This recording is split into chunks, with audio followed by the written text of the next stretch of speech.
here sa 10 for Pinas, and we're here to talk more about glorious food. Food. Ang gutom na gutom ka. Wala lang sa itsura ko, Chairman, pero sobra akong matakaw talaga.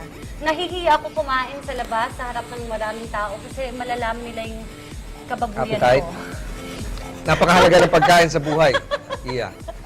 Nagbibigay ito ng lakas at nutrisyon, malaki rin ang epekto nito sa ating kalusugan at nagpapahayag din ito kung gaano ang kalagayan natin sa buhay, pagkatao at panlasa. That's right. There is so much food available everywhere, but the question is, ano bang pagkain na kailangan ng katawan natin, and how do we know na safe ito?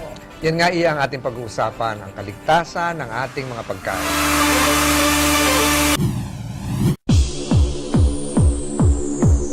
Maraming sinasabing dahilan kung paano naapektuhan ang food safety o kaligtasan ng ating pagkain.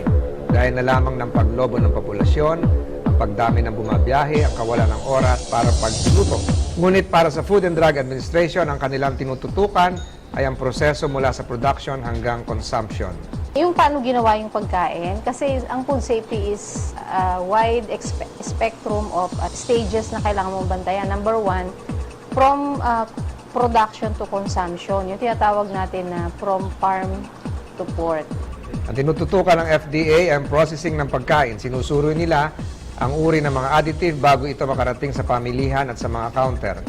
Nandyan yung ano yung mga nilagay, di ba? Sa raw, pag may nilagay bang mga farm inputs. Pagdating naman sa processing, ano yung mga inilagay to preserve or to lengthen the life of the food, like yung mga additives, yung mga preservative. Pagdating niyan sa market, dyan naman yung handling, distribution, tsaka handling. So, paano siyang hinandle? Ayan ba ay iningatan or binato-bato or nagka-yupi-yupi, nagkaroon ng kalawang. So, yung mga ganun. Nangangahulugan na ang kaligtasan ng pagkain ay hindi lamang nakasalalay sa kanilang mga patakaran, kundi pati na rin sa mga sektor ng agrikultura, negosyante at pati na rin sa mga consumer. So, ang consumer dapat vigilant din siya. Yung binili ko ba is, tingnan mo yung kondisyon ng product. Kung okay pa siya, physically wala bang damage, walang mga, makikita naman yan ng consumer. And the label, intact ba siya, maliwanag yung mga information na dapat malaman niya to ensure na safe yung pagkain. Dahil sa pagsigla ng ekonomiya, marami ay may kakayahang bumili. Kaya naman, maraming uri ng pagkain na nakikita nating ibinebenta sa merkado. Basically, ang food safety is nasa kamay ng gumagawa. Wala sa regulatory. Ang regulatory is to check whether nagko-comply siya sa standard. So more on ano siya, yung vanguard of health. Dapat tama itong standard. Yung ginawa mo, pinalo mo yung standard, yung guidelines. Pero yung gumagawa mismo, yung producer ng pagkain, siya yung main responsible na siguruhin na yung pagkain ay tama yung pagkakagawa niya, na safe yung pagkakagawa. Ito yung pag nasa outlet na siya, kasi ang FDA, tinitignan niya yan doon mismo sa paggawaan sa planta, manufacturing, processing, tapos yung mga nagdi-distribute, nagdi-import. So ito yung mga entities na dapat tinitignan. May mga inspector tayo na nagpupunta mismo doon sa planta, pagawaan at sa mga outlets, except yung mga sari-sari stores, groceries, nasa territorial jurisdiction niya ng local governments. Sa Food Safety Act, inaasahan palalakasin ang food safety regulatory system ng bansa para maprotektahan ang kalusugan ng mga namimili. Magkakaroon tayo, bubuo tayo ng, yung nasa batas kasi, mag-organize ang Food Safety Regulation Coordinating Board. So, ibig sabihin, magsisit down together yung mga heads ng DA, DOH, local government, DILG, DOST, and yung mga league ng provinces, municipalities, cities hanggang barangay. So, dito ay pag-uusapan nila kung paano i-monitor yung mga produkto sa merkado. So, mas okay siya kasi merong linkage. Magkakaroon sila ng talk, especially kung may mga crisis, so pag-uusapan nila yun kung paano approach ang gagawin, may mga strategies. Ibig sabihin, meron na kasing existing na activities itong mga ahensya na to. Ang gagawin lang is to link them together. May payo ang FDA sa mga consumer para mas siguradong ligtas ang binibili nilang food products.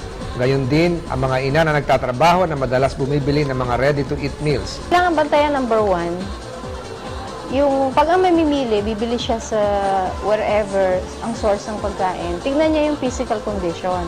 So kung medyo meron ng damage yan or sabihin natin ba yung dilata may kalawang na or na-UP na yung lalagyan. So yung mga ganun hindi na yung dapat binibili. At hindi na rin yung dapat nasa market. Basahin yung label. Number one yung label. Dapat maliwanag anong produkto yan. Meron bang address yan ng manufacturer kung magkaroon ng problem? Sinong tatawagan? Meron ba niyang direction for use? Paano ba yan gagamitin? Storage condition? Saan siya dapat ilagay? Sa rep ba? Sa freezer? Or sa room temperature? Yung mga ganun. Lot identification number. Kung nagkaroon ng problem dun sa particular production date ng ginawa yung product, so madali siyang matrace, yung traceability. Yung open date marking, tinatawag natin ito na tatlo. Pwede yung expiry date, consume before date, or use by date. Bilang consumer, tungkulin din nating iparating sa FDA o kaya sa mga lokal na pamahalaan kung mayroong paglabag sa patakaran ng food safety. Nauso din yung fear factor, Iya. Ikaw ba sumasali ka sa mga ganon?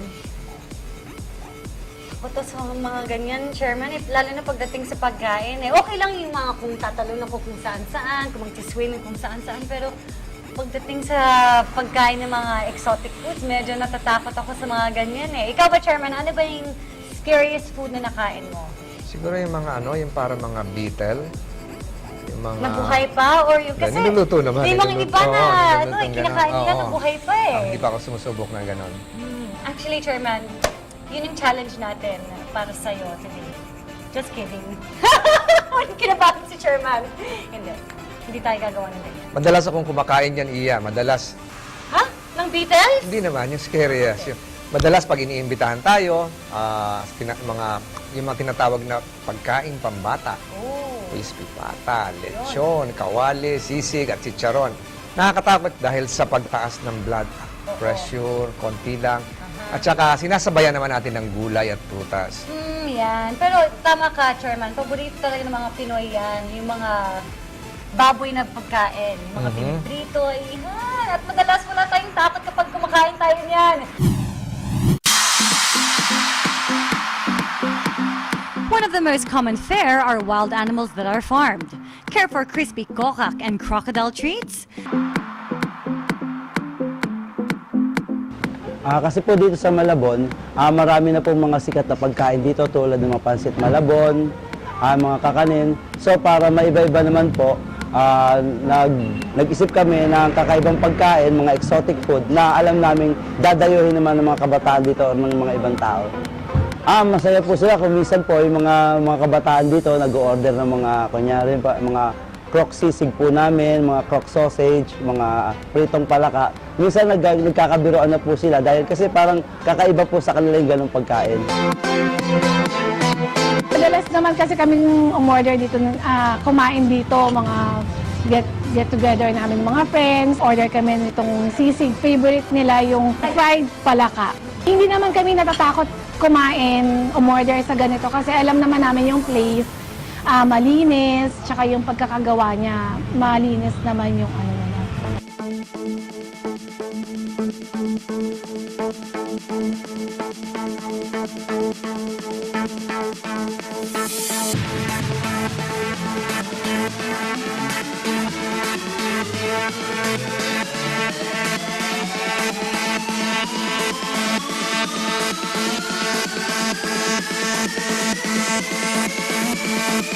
Yung crock sisig, para siyang pork sisig. Ganun yung lasa niya. Parang normal, lang siya. Sisig lang. Regular sisig lang siya. Yung lasa niya. Medyo spicy rin siya. Get low.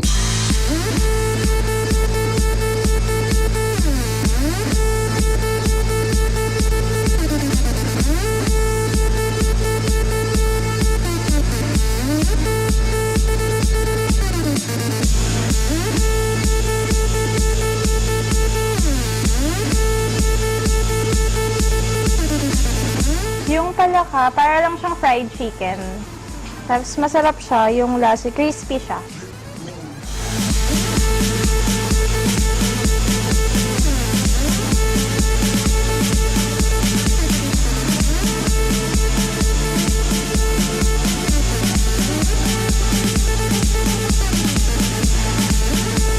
Yung crock sausage, ang lasa niya para siyang Hungarian sausage din kasi spicy siya. So yun, masarap siya. Maayos po at nakakarinig naman po kami na yung mga ginagawa naming crock sisig, mga pritong palaka na yan, crock sausage na yan, yung kagaya ng adobong daga namin na yan, marami pong nasasarapan at binabalik-balikan po nila yan. More delectable issues when we return here on 10-4 Pinas. Del for Pinas, Del for Pinas, Del for Pinas, Del for Pinas.